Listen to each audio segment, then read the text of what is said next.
Hello বন্ধুরা, welcome back to my channel অনিশার সংসার। তো কেমন আছো? আশা করি সবাই ভালো আছো, সুস্থ আছো। তো আজকে সকালে ব্লগটা শুরু করলাম রানাঘাট বাজার থেকে।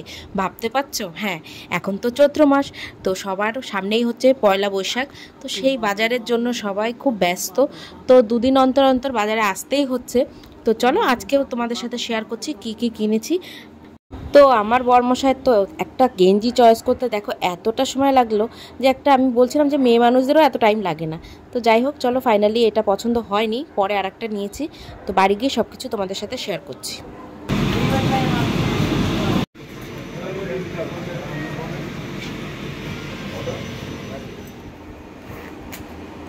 চলে যাচ্ছেন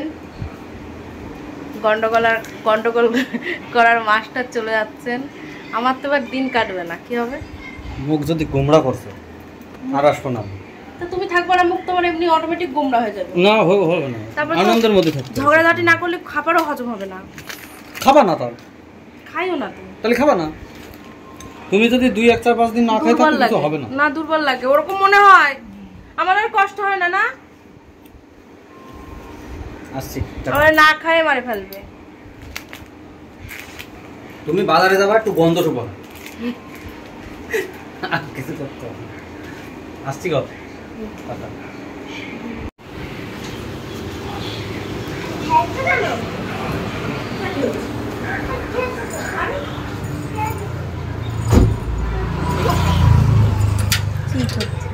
গাড়িটা হলে ভিতরে ঢুকে। এখানে আমার একটা সাইকেল রয়েছে, কার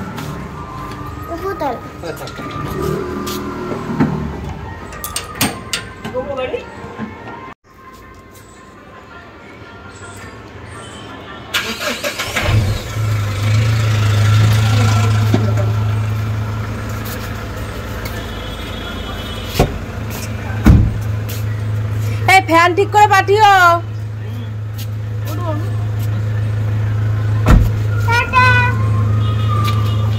না, ধুলো গাড়িতে।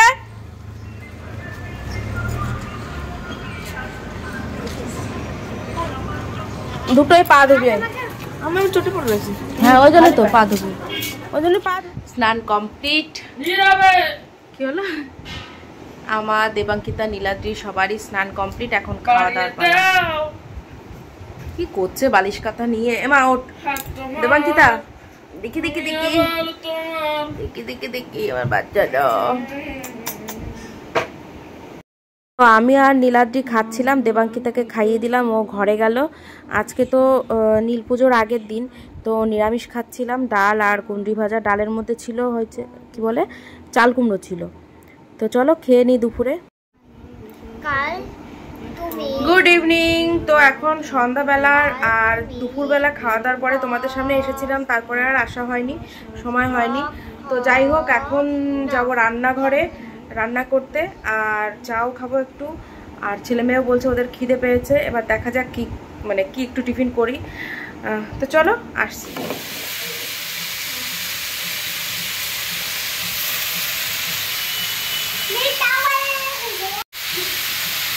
দেবাঙ্কিতা, টিফিনে কেমন পড়াশোনা করলে? ভালো। খাও, খেলা করছে নিয়ে, সবকিছু নিয়ে খেলা।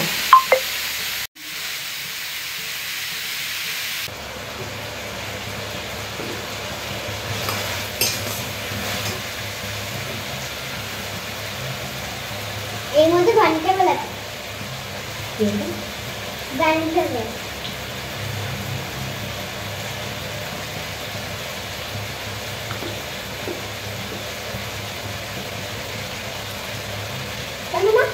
লাগতে একদম মুখে নিয়ে নেবে, পড়তে এসে ওখানে ওখানে খেলা ছেড়ে দেবো। এখানে তোমরাগুলো রয়েছে।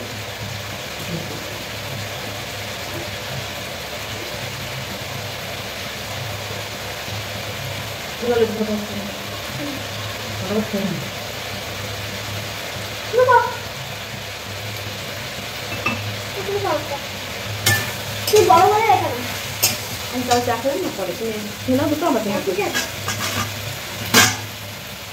দুটো লাগবে তাই তো? একটা আমার দুটো হয়ে গেছে। না না, তিনটে খেয়ে নিচ্ছি। হ্যাঁ ভালো করেছি। ভালো লাগে বলবে না।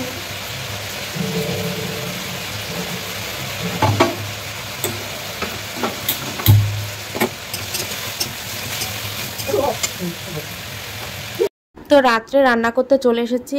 আর প্রথমেই করলাম চাল কুমড়ো না, কচি কুমড়ো আলু দিয়ে একটা নিরামিষ তরকারি করলাম, মটরশুঁটি দিয়েছি। আর করব এখন হচ্ছে আলু বরবটি ভাজা কালো জিরে ফোড়ন দিয়ে। তো চলো নিরামিষ, আজকেও নিরামিষ, কালকেও নিরামিষ খাবো। আর কালকে যতক্ষণ না পুজো করবো উপোস থাকবো আমি আর দিদি। এমনি বাড়ি রান্না হবে, খাওয়া দাওয়া হবে, কিন্তু নিরামিষ হবে। তো চলো, তোমরা কে কে নীল পুজো করেছো, মানে করবে, হ্যাঁ এটা তো যাবে আগামীকাল, তোমরা অবশ্যই কিন্তু কমেন্টে জানিও, ঠিক আছে? তো নীল পুজোটা প্রত্যেক বছরই করা হয়, কোনো বাধা বিপত্তি না পড়লে অবশ্যই করি নীল পুজো। তারপরে তোমার কালী পুজো তো আমাদের বাড়িই হয়, তোমরা কম বেশি ভিডিও তো দেখেছো। তো মনসা পুজো এগুলো করার চেষ্টা করি সব সময়। আর বিয়ের আগের থেকে আমি একটা পুজো খুব করতাম, সেটা হচ্ছে মনসা পুজো। যেহেতু আমাদের বাড়ি মনসা গাছ ছিল, তার জন্য পুজো হতো, ওইটা আমাদের বাড়ি হতো, আমরা প্রত্যেকবার করতাম। তো এই যে আমার নিরামিষ তরকারিটা রেডি হয়ে গেছে আগেই, আর ভাজাটাও নামিয়ে ফেলেছি। চলো তোমাদের সাথে শেয়ার করি। বরবটি আলু কালো জিরে ফোড়ন দিয়ে সব রকম ভাজা খেতে খুবই টেস্টি লাগে। তো যাই হোক, আর এদিকে আমার গরম গরম ভাতও হয়ে গেছে। তো চলো, রাত্রে খাওয়া দাওয়া সব কমপ্লিট। আর কি বলে, হেডফোনটা খুলে রাখি। আমার হেডফোনের বক্সটা কই বাবু? হ্যাঁ, হেডফোনের বক্সটা ওইখানে তোমার পিছনে চলো না। এর চার্জে বসো না, চার্জ নেই। ওই যে নীলাদ্রির প্যাকের উপরে। তো আজকের ব্লগটা বেশি বড় করতে পারলাম না, যেটুকুই করলাম অবশ্যই তোমরা দেখো আর লাইক শেয়ার করে দিও, কমেন্ট বলো তোমাদের কেমন লাগলো। আর আজকে তো ঈদ গেল, তোমরা কেমন কি ঈদ কাটালে অবশ্যই কমেন্টে জানিও। আশা করি সবাই অনেক ভালো, অনেক আনন্দ করেছো, অনেক মজা করেছো। আর সবাই ভালো থেকো, সুস্থ থেকো। হ্যাঁ, সবাইকে ঈদ মুবারক। আমি বলি না ঈদ, সবাইকে ঈদ সবাইকে বলে ঈদ মুবারক। মুবারক মুবারক